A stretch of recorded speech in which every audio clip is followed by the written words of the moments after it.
Infantino, si tu penses tout simplement que tu vas, je ne sais pas, Gianni Infantino et tout, si tu penses que tu vas intimider les Sénégalais avec tes soi-disant sanctions, mais tu te le fous bien profond.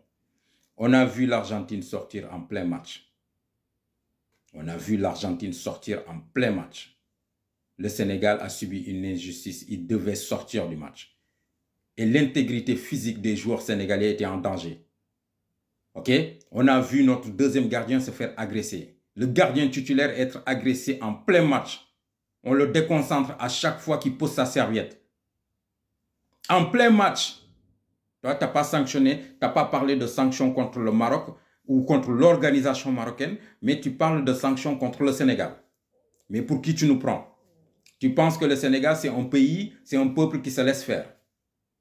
Pour qui tu nous prends réellement pour oser nous dire que toi, tu vas sanctionner le Sénégal avec toute l'injustice que les Sénégalais ont subie dans le match. L'intoxication de nos joueurs. Hein? Le problème d'organisation que les Sénégalais ont subi. En pleine gare, accueillir toute une foule sans aucune sécurité. Nous donner des infrastructures, or que toi, tu nous as donné des infrastructures au début du tournoi, tu nous respectes, mais à partir du moment qu'on doit rencontrer le Maroc, finalement, tu nous mets les bâtons dans les roues.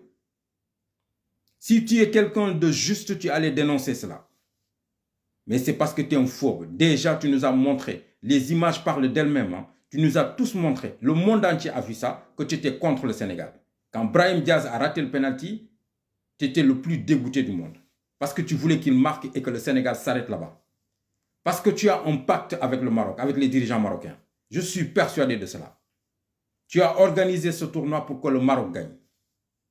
Mais les gamins qui s'entraînent matin, midi et soir, qui mettent en danger la carrière de leur carrière professionnelle, venir jouer des matchs de qualification un peu partout dans le monde, un peu partout en Afrique, dans des conditions des fois difficiles.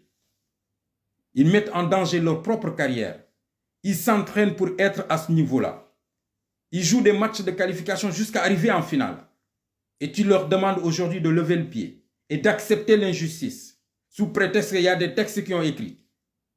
Non mais attends, vous marchez sur la tête ou quoi? Le sport de haut niveau n'a absolument rien à voir avec la politique.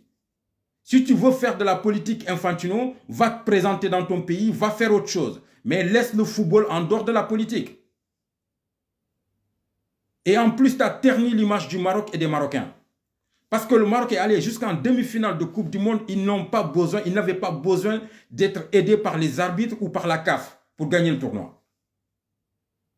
Il faut que les équipes du Maghreb aussi s'enlèvent ça de la tête. Ce n'est pas parce que tu as organisé un tournoi que tu dois impérativement le gagner.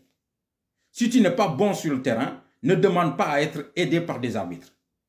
On a vu la frustration que les Sénégalais ont subie en Tunisie.